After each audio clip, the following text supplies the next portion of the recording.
One's vision of Valhalla depends on what is seen.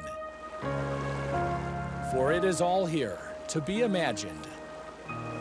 Valhalla is like the Vikings' idea of heaven. So it's kind of the home of the gods, and I think it's pretty fitting for this place.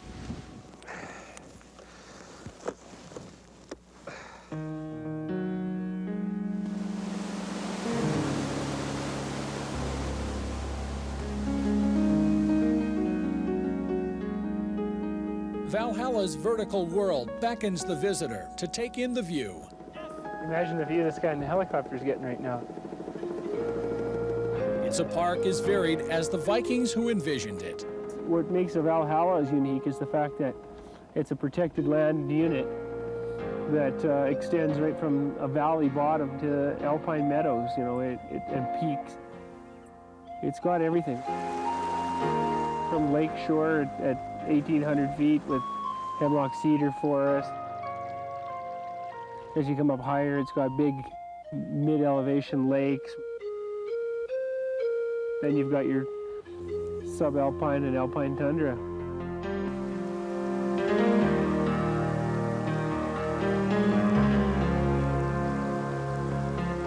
Hi, I'm Romeyn in British Columbia's Valhalla Provincial Park. Stay with us as we explore this incredible area in Through the Halls of Valhalla, an Explorer Series adventure in Romeyn's domain.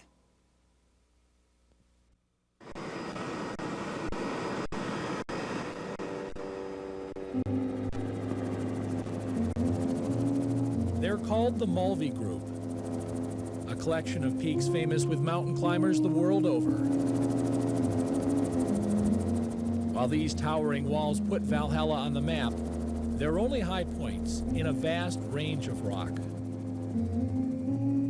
Valhalla Provincial Park rises from the west shore of Slocan Lake, between the towns of Slocan City and New Denver in southeast British Columbia.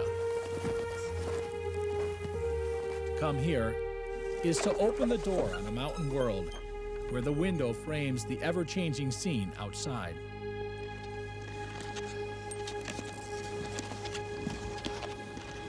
Look at that right now, Daryl! We made it in time to see what we came for. Sunset from the lowest high spot. All the peaks in here are kind of are characters, I guess, out of satanic lore. I'm being frozen to death! Oh, I just almost got blown over! There is nothing like a mountain sunset. You know, the ocean, everyone talks about how beautiful the sunsets are in the ocean. But it's just, there's another dimension to a sunset in the mountains. You know, you've got the peaks and the alpine kind of glow on the mountains. Although we just got here, it seems time to go. Back to the tent. We'll meet the devil on our own terms tomorrow. We're going into Lucifer Call, and it's aptly named. Okay. Now I'll lock my heels down. I can just imagine myself 85, 90 up here on the peaks watching the sunset go down. Hey, look at that, another sunset. Oh, we're gonna head into Lucifer Call this morning. Nice clear day. It's a good day to go there. You know, the weather's gonna be good. It's a bit windy. That seems to go with the territory lately. Perhaps it's the devil's delight. Up we go, I guess, next, huh? Yeah. Now we just have to get over to this big gully over here. It should be pretty icy. We might have to take our skis off and boot pack up it. It may take that. Jim Gilman knows this way well, as Valhalla's head ranger. My parents used to own a farm just south of the park boundary down in the main valley. Well, before I had a driver's license, I used to have to beg my mom to drive me to the edge of the mountains or we'd go hiking. I'm gonna take my skis off here, my skis off. It's a little steep, it's really hard, lots of rocks. If a guy was to slide or lose an edge on a ski, he could careen quite rapidly into one of these rocks. So it's a deliberate process slogging up this slope.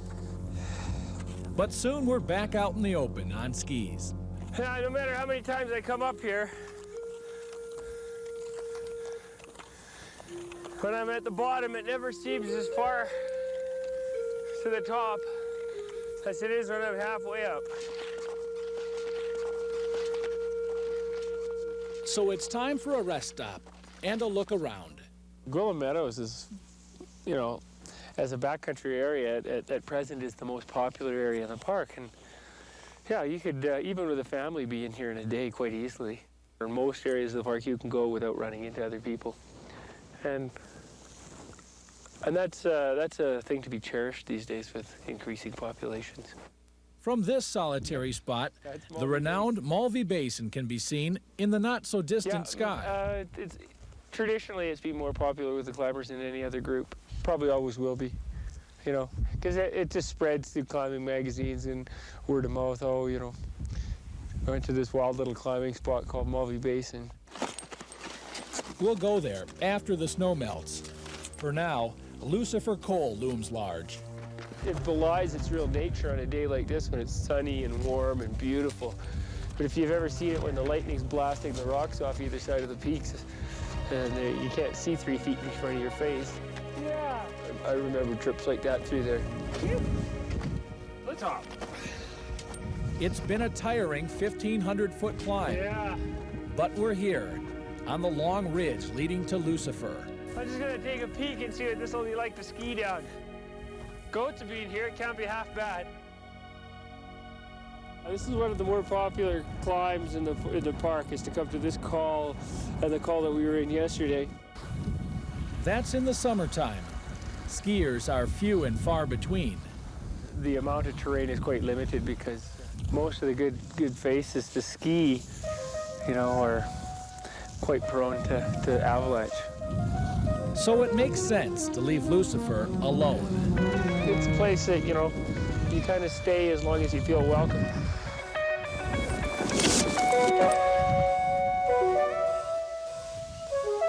When it gets this little bit of warm slush on the surface, it's just like skiing velvet.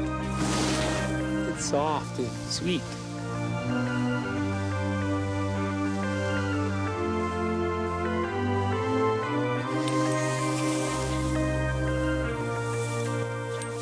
Spring corn. It's pretty nice ski on a day like this.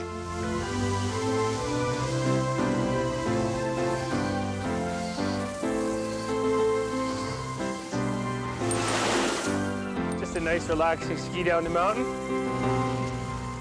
That kind of snow makes you look like a hero. It makes it look like you know what you're doing.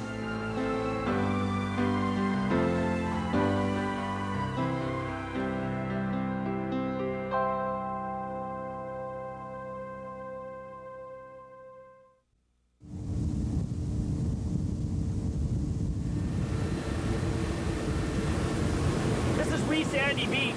It's a nice little beach and campsite area here, but it's also got a really nice little waterfall at the bottom here. Makes for quite a pretty scene. Okay, hang on to your hat. You never know how fast this boat's going to come into the shore. Sometimes you get an air cushion or a water cushion underneath it and it'll ride right up the beach.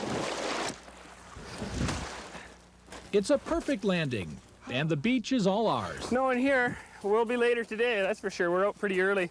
Saturday. People don't usually come till midday on Saturday, and quite often if you're here midweek, you have the place pretty much to yourself.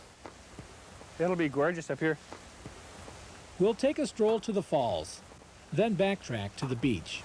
It's always nice to come up here on a very hot, sunny day because the cold air blowing down the creek makes a nice, pleasant relief from the heat. You can get water up here and kind of take a look at the waterfalls. All these little things kind of provide some interest for people just camping on the beach.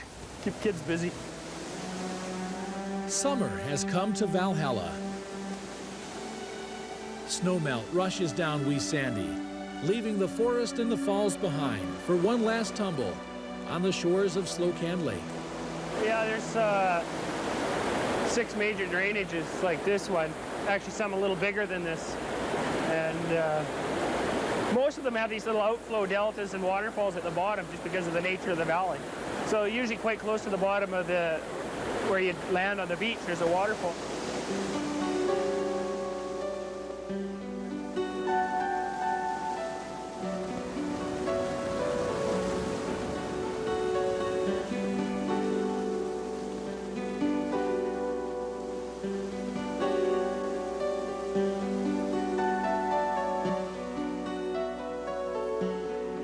Slocan Lake's western shore is almost entirely parkland, offering close to 30 miles of superb scenery and beaches to call your own. There's camp spots at all these beaches, and there's just tons of these little beaches all along, eh? The beachfront is accessible year-round, but the alpine heights rising from it are not. So it's time to beach the boat and make for the high country. So this is the road up here, eh? This is it. And a fine road it is, as long as you go fast enough. Go faster. Just skip over the bumps. We're heading for the Drinnan Pass parking lot to meet Jim Gilman and a group of rangers. Hey, we're here. We're about to set out on a 4-day trip, following Jim wherever he takes us. I like rain. I like it when it's wet and goopy. Look at all these happy people that have been here. They're from Japan, Spokane, Taiwan, Kelowna, Tacoma. I like the ones that say like Queen Elizabeth, Courtney, Prince yeah. Charles. Yeah. Butch Cassidy. Here we have Elvis Costello was here. There was one in the last one. It was MC Hammer. He'd been rapping up here. We're off to a jovial start, with only a couple of miles between us and camp at Drinnan Pass. You got a thermal rest? The tough day will come tomorrow. Oh, I think this is a really skookum spot. Skookum.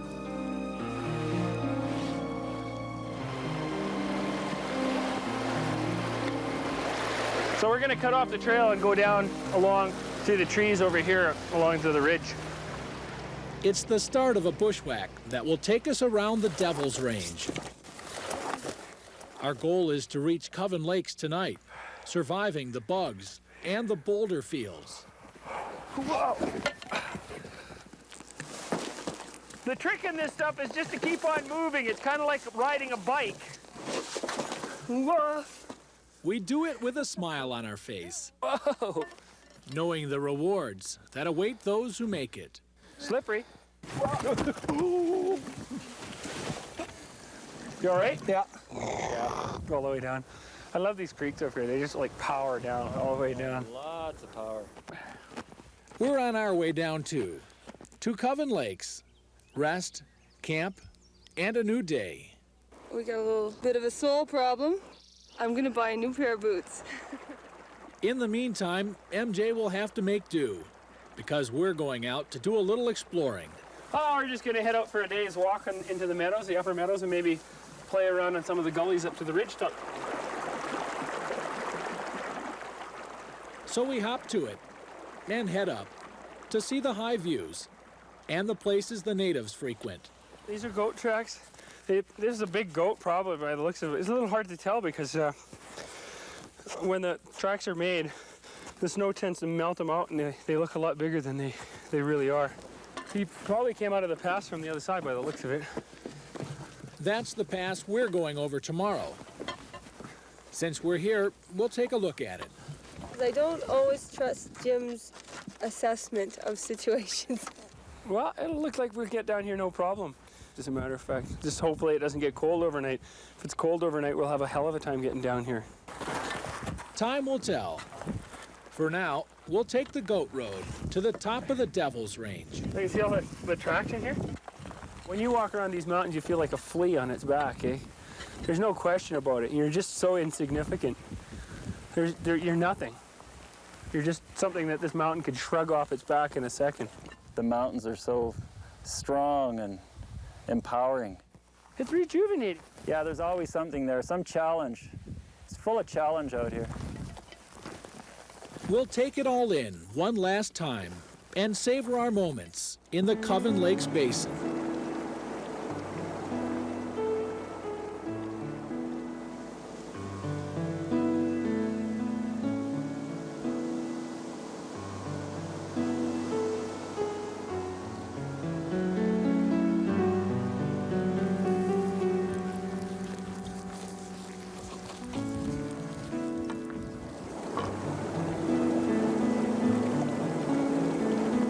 back on top for the long shush down. You can develop an awful lot of speed in a hurry going down a slope like this. Try and keep your legs together and try and stay on the balance point. Whoa, there's some ice pad. Whoa. Wow. Ooh, it's rough down here. It's a free ride. It's like an escalator, right? It's just like... And we step off onto anything but firm ground. Oh, man. Somehow, all of the pitfalls are safely passed. And we find ourselves keeping company with clouds in camp.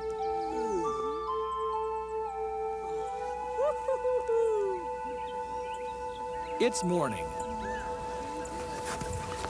And we set out in full view of the Devil's Dome on the last day of our trek. We haven't gone far before the wildflowers cause us to stop. The alpine is kind of drab for color if it wasn't for the flowers. Their summer show is one of the feature attractions up high. Well, they're so amazing because they have such a short season, you know, a couple months to grow in. And then the snow's back on top of them. And then you look at the soil around here, there's not much of it. Well, I think we should cut for the moraine now. It's a pile of rubble rock, glacial leftovers. The ice is pretty well gone here now, so there's the odd, very small remnant of glacier on the north sides of the peaks. When the snow's soft like this in the afternoon, it's pretty safe traveling as long as you're careful. So we take the slow, sure approach. Mere mortals passing beneath the twin towers of the Devil's Throne. I don't have too much farther to go anyway. We've seen the serene side of summer on our trailless trip, traversing the Devil's Range.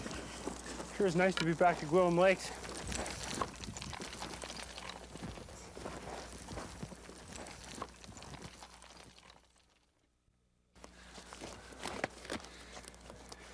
We'll just follow that ridge right up to the base of that big face on Gimli.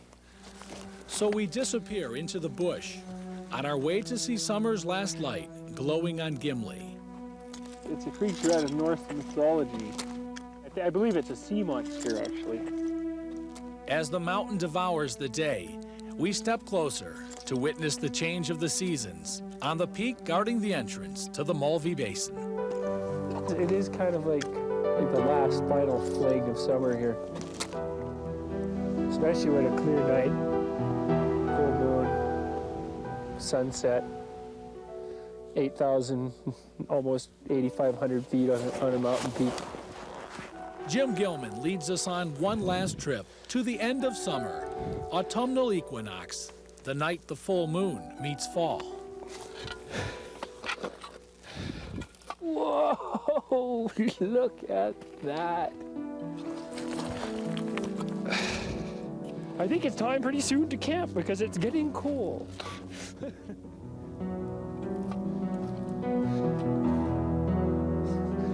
I was kind of restless. I don't know. I never sleep good on a full moon. Sure is beautiful though, eh?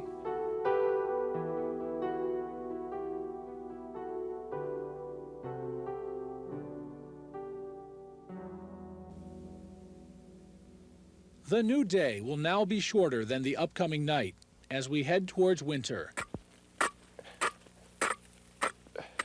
There's a cold north wind blowing fall through the Alpine. It finds us cutting out steps on the edge of ice, a way to get around Gimli to reach the Mulvey Basin. I like this ledge. The exposure, the fact you're off the ground a distance. I always kind of think of it as a big sidewalk, except for the curbs are a little higher than normal.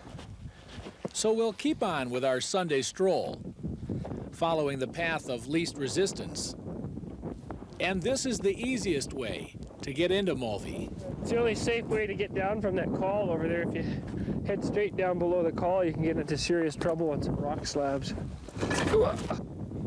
There's another route in from Drinnen Pass, but it's a two-day mountaineering, kind of semi-mountaineering jaunt, and it's not a hike for your average camper.